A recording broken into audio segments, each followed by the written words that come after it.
Hello all! Time for another coffee with Kilroy. As for my coffee, I have it right here. And I hope you are enjoying a beverage of your choice. What am I covering today? Well, I'm covering another postcard game, continuing my coverage of postcard games that are published by LPS Inc. and usually distribute these through their Against the Odds magazine, which is a magazine and a war game. And today I'm up to number 13 of my postcard games. And this is Marschall Vorwärts Pocket Battle Game number 13, Leipzig Northwest. And when you see that Leipzig Northwest, what does that mean? Well, there are 4 Leipzig postcard games that I will be covering this week. This is the first of those. They issued 4 separate ones, just kind of like what I covered recently with the 4 on the Piper offensive. There's 4 on Leipzig, and then there's also 4 on the D-Day, but we'll get to that in due course. So that's what I'll be covering these this week that are all different sectors of the Battle of Leipzig, which was a Napoleonic battle. Along with these postcards, you can get die-cut counters. So this is the set of die-cut counters to go with them, which makes it kind of easier to get these to the table, because when we're talking about postcard games, they are just that. They come on a postcard or a postcard size format here. There's no place to put a stamp or anything on this one because it is jam-packed full of rules. So the rules are on the back here and tell you how to set up and all that you're doing in here. And then also it has a little bit of a terrain guide, and then you can see there it lays out all the information that are on the counters. And the counters themselves are along the side here. So you'll cut these out. This is the back of the counters. Here are the front of the counters. But if you get the die cut counters, then you don't have to deface your game board here. A lot of people tend to, or people that play these games seriously, tend to make a copy of either the front or the back, mostly the front, so they can blow it up, so you have a little bit bigger space to play.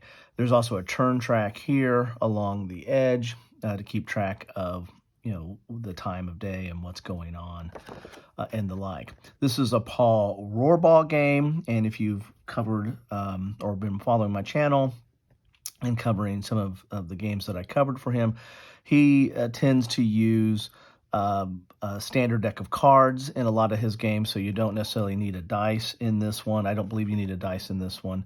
Sometimes he has a deck and dice. I think this one might just need the deck, because he'll use the deck for activations, but also use the deck for modifying combat and augmenting the combat factors that are on the card. This one's out of the postcards that I've covered so far, and I'll put a link to all the ones I've covered in the description below, but there's a lot more information on this. I mean, we're dealing with Napoleonic, so there is a certain sense in Napoleonic games to add some complexity to them. There's quite a bit in here. We have like morale, which is something that's different than some of the other games that I've covered, or other postcard games that I've covered. So there you have it. This is the first in that I'll be covering on Coffee with Kilroy, so you get a taste for what's coming up later this week. Another interesting thing to think about here is the Battle of Leipzig itself, or the campaign.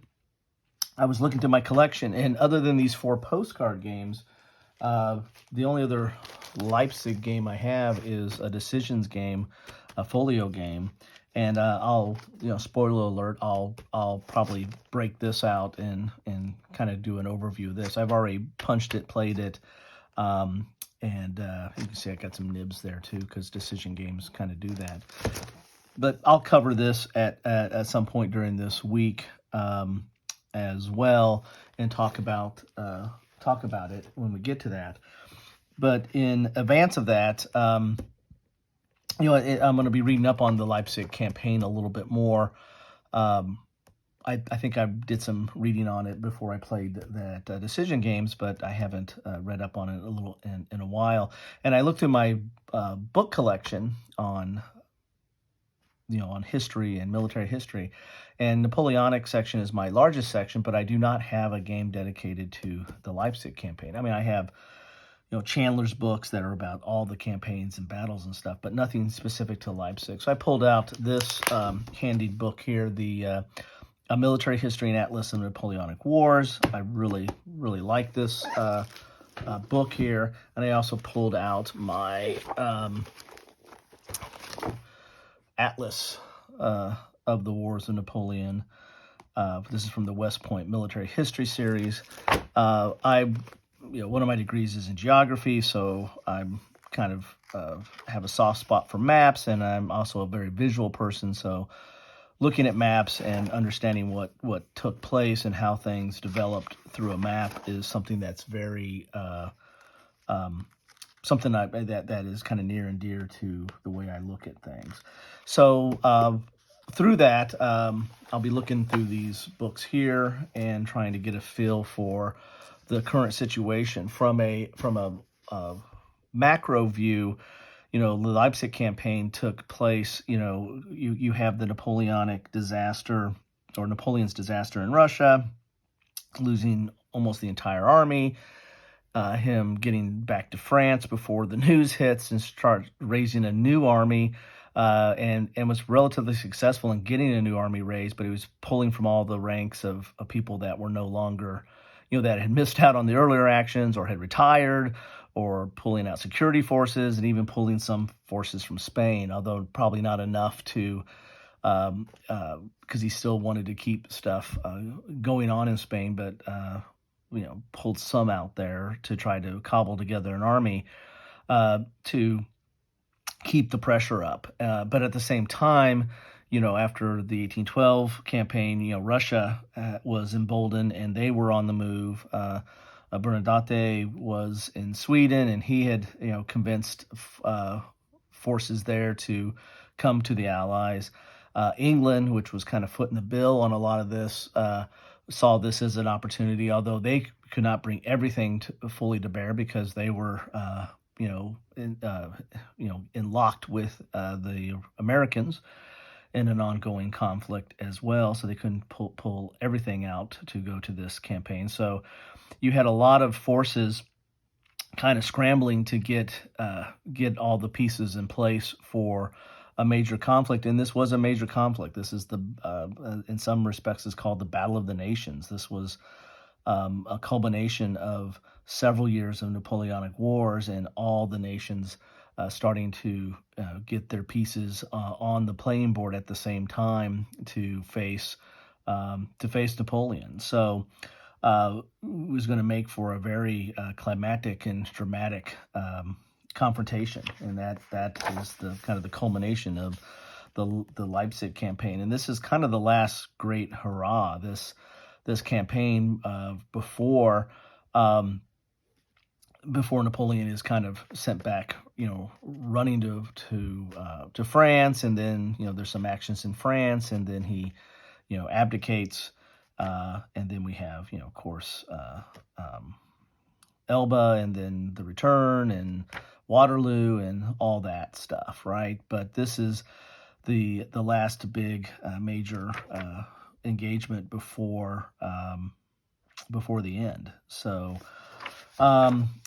anyway, I don't have a specific book on it, but these maps I think tell a very interesting story and kind of set up the entire campaign of how it evolves.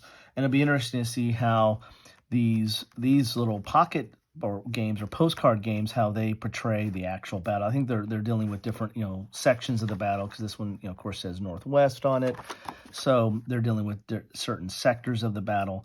but it'd be interesting to see how they show the action. I haven't read up on this and whether you can combine these 4 into one because they are sectors. I'd have to read up on the rules a little bit, and maybe the 4th one talks about that. But anyway, so love to know your thoughts on any of this stuff, on these postcard games, if you played them or if you can combine them or what you think about that. But also on the Leipzig campaign, or if there's a really good book that you'd recommend that for me or whoever's watching this series might find interesting to follow. It would be be interesting. Here's some battles. I know there's some games actually. The Battle of Botzen. I know there's a battle. There's games out there, or maybe it's the Library Napoleonics. I think cover that. So there are some major battles that lead up to to Leipzig, but Leipzig itself was a relatively major engagement, one of the larger ones of the period. Anyway, so that's what I'm going to be covering this week. This is going to be Leipzig week, for lack of a better phrase. I kind of like these theme weeks. I've been doing them from time to time. Here's the Battle of Dresden, another major battle, and I know that there's several, and I don't know about several, but I know of at least 2 or 3 games that cover this battle, or is a battle that's part of a collection of battles.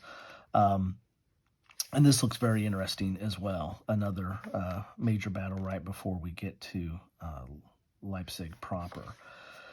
Anyway, so love to hear anything you have to say on this, on good games to recommend, good books to recommend.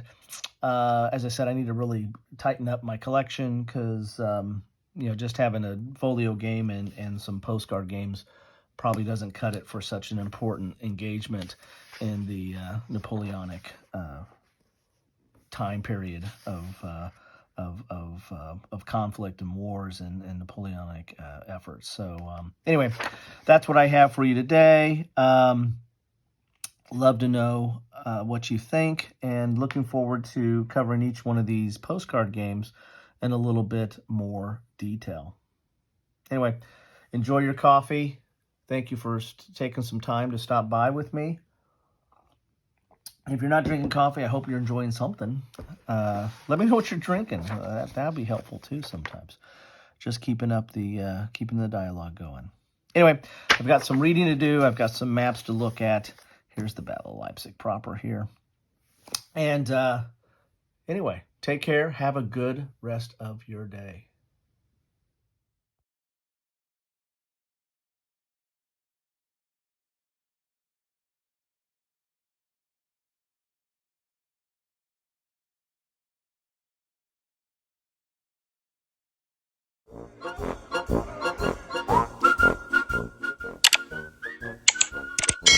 Thanks for watching.